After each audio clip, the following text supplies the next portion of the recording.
The coalition of northern group CNG has strongly protested the Nigerian government's illegal approval of France to establish a military base in the country, warning against the dangers of surrendering national sovereignty.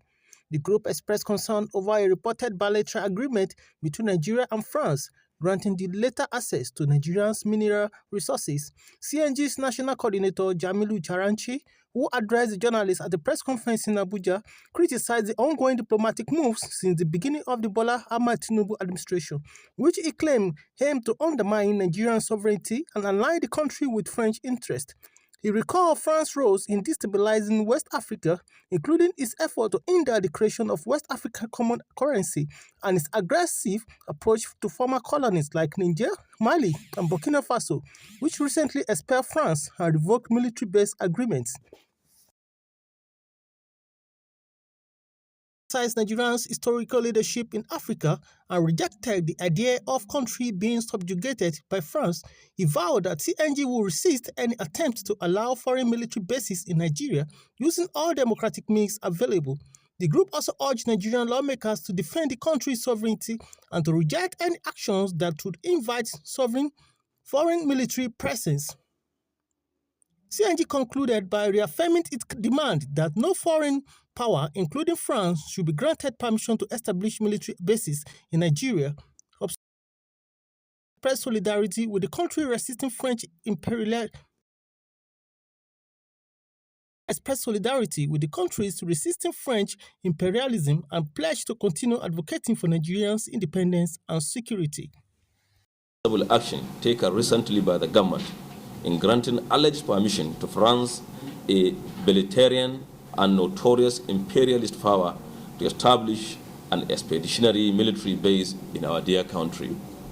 This is also linked with the reported case of bilateral agreement signed between Nigeria and France, giving her unrestricted access to our nation's huge mineral resources. Since the inception of the Bola Ahmed Tinubu's administration, Nigerians have been witnessing the open and behind-the-scenes diplomatic maneuverings being deftly orchestrated at the top level of official doom, with the misleading intention to surrender the supremacy, precious sovereignty of our dear nation to France. We call with trepidation that barely a year following his swearing in to the highly coveted presidency of our beloved country, the same bellicose European nation was pinged as being the inveterate promoter and tireless sponsor of the dismemberment of ECOWAS and the then perceptible war atmosphere generated by this subtle breach. They enveloped the hitherto peaceful West African sub-region. It took the collective wisdom and uncommon display of Pan-Africanism by some renewed statesmen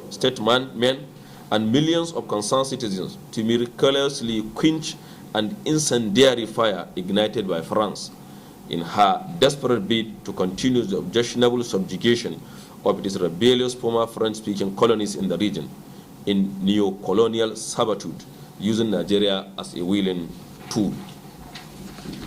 It should also not escape our elephantine memory that it was the same France that so boisterously spearheaded the stiff resistance of some powerful Western nations against the imminent take-up of the West African common currency. With all these calamitous catalogues of French imperial meddlesomeness in Africa, it beggars belief that our country, Nigeria, which has a rich and proud record of championing the cause of the black people anywhere in the world and an undisputed leader of the African people, could suddenly stop so low as to be ordered around